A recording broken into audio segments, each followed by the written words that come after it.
Então nós temos mães e pais. Cada criança precisa do contato com ambos. Agora nós vamos falar um pouquinho sobre o papel do pai na vida das crianças. Ao longo do tempo, eu pude, através das ferramentas que nós aprendemos com o Bert Hellinger, aprender a observar o que acontece nas relações familiares e observar então qual é o papel do pai e como ele se encaixa dentro daquilo que é o universo da criança e o que ele oferece à criança e como é que a criança se desenvolve quando essa relação flui de uma maneira adequada. Então, sabe, a mãe faz muitas coisas por nós. É desnecessário de todas as formas estressar ou frisar, acho que nunca a gente vai conseguir frisar de maneira completa a importância que a mãe tem na vida de cada um de nós. Sabe, se você sabe amarrar o teu cardaço, abotoar a tua camisa, se você sabe usar os talheres, foi tua mãe que te ensinou. Então, se você olhar bem, o que sobra para o pai fazer? O que você aprendeu com o seu pai? Quando a gente pede a um certo número de pessoas que puxem pela memória, façam uma retrospectiva do que aprenderam com o pai, o número de coisas que eles aprenderam com a mãe em relação às coisas que aprenderam com o pai é relativamente muito menor. Parece que o papel da mãe na nossa vida é nos ensinar a fazer coisas. A mãe, na verdade, faz por nós e nos guia através de um processo onde nós aprendemos a fazer também muitas coisas. Então sobra ao pai algo muito especial. Eu vou descrever isso através de uma observação que eu fiz uma vez quando eu vi um pai levando uma criança para passear no parque num final de semana. Eu vi esse pai levar um menino de aproximadamente 6 anos com uma bicicletinha ainda com as rodinhas, para passear. Ele levava o jornal debaixo do braço, puxava a bicicleta e a criança junto do outro lado. E quando eles chegaram assim nesse parque, que ficava numa área urbana movimentada, a primeira coisa que ele fez foi observar o ambiente à sua volta. Eu percebi claramente que o primeiro movimento que ele fez foi, ao observar o parque, ele buscava, na verdade, encontrar um meio de se assegurar da segurança que a criança teria quando ela começasse suas atividades e as suas brincadeiras. Eu vi que ele buscou encontrar um perímetro de segurança e se assegurar de que haviam todas as condições para que a segurança da criança estivesse garantida. Logo ele detectou que a parte mais perigosa era um lago que ficava no declive do parque. Então ele chegou até a parte onde estava o lago, procurou uma cadeira ali onde ele pudesse se sentar, e porque ali ele estava garantindo que se a criança, por exemplo, passasse de lá, passasse por ele e caísse dentro do lago, ele teria como rapidamente retirá-la da água, que era o lugar mais perigoso. Em seguida, ele colocou o menino em cima da bicicleta, deu assim um tapinha nas costas dele, sentou-se e abriu o jornal tranquilo. De tempos em tempos ele levantava o jornal assim, olhava e verificava que estava tudo bem com o menino, e assim ele permaneceu. Ora, o que ele exatamente fez? Quando ele fez tudo isso, ele primeiro assegurou-se que as condições de segurança estavam garantidas e em seguida nós poderíamos descrever a atitude desse pai como um não fazer. Ele não fez pela criança. Ele não fez pela criança o que ela precisa aprender a fazer por si.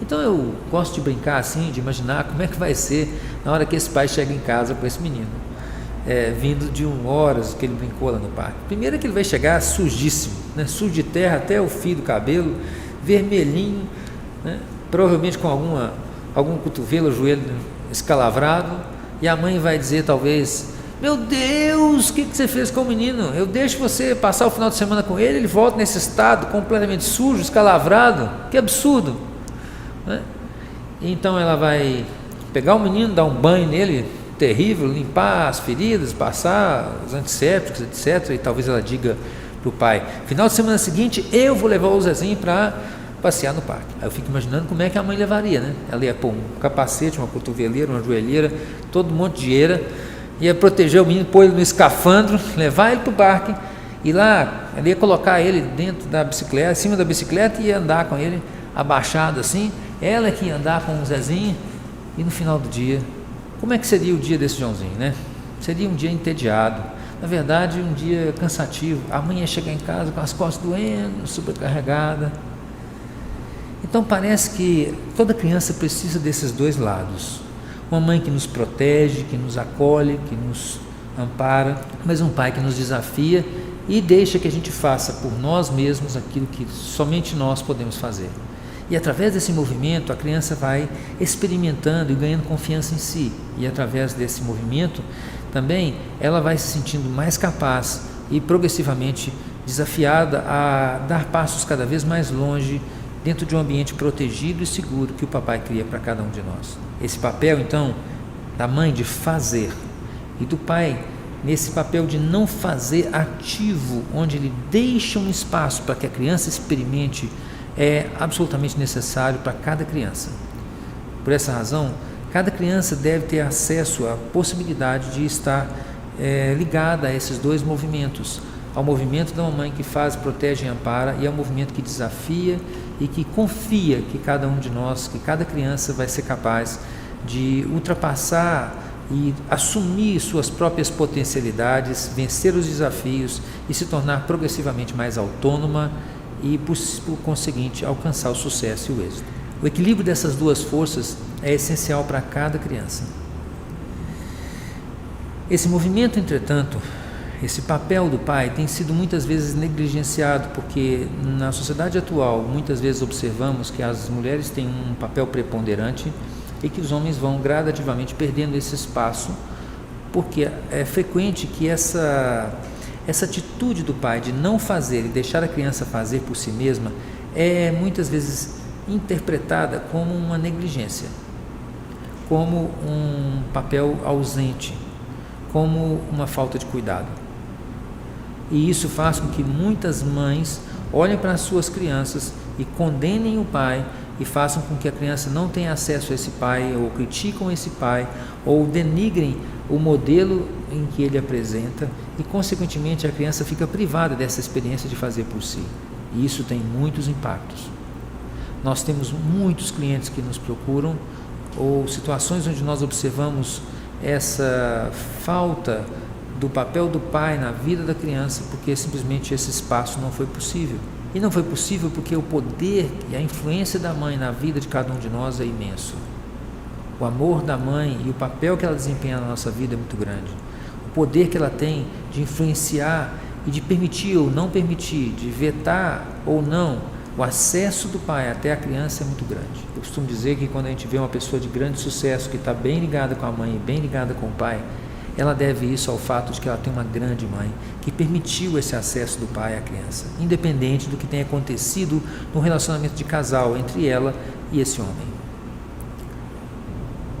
Assim, eu convido cada um de vocês a resgatar esse movimento de forma que as crianças possam ter acesso ao papai dentro da vida delas, que elas possam ter acesso a esse movimento onde elas possam se desafiar e experimentar por si mesmo suas potencialidades dentro de um ambiente seguro que o pai geralmente cria para essa criança, porque ele só vai interferir quando existir um risco grande para a segurança.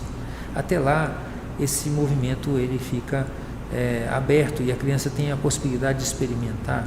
Parece que pelo fato de que a mãe cria a criança dentro de sua própria barriga, ou seja, a criança ficou dentro dela, essa conexão da mãe com a criança produz um efeito onde, quando a criança sofre, a mãe sofre muitas vezes junto com a criança. O pai, por ter um papel mais distante, ele consegue separar mais claramente e muitas vezes ele concede de perceber que a criança vai sofrer, mas que que ela vai ganhar através daquele sofrimento mais do que compensa o sofrimento que ela vai passar por ele.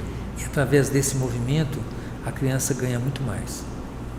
Quando o pai tem mais espaço, a criança cresce e vai para o mundo de uma maneira mais autônoma, mais confiante. No fundo, se nós formos perceber, aí opera um princípio de confiança. Quando o pai não intervém e deixa que a criança se vire por si, no fundo existe uma mensagem onde ele está entregando para a criança a seguinte e clara mensagem, que é: você vai conseguir, eu confio em você.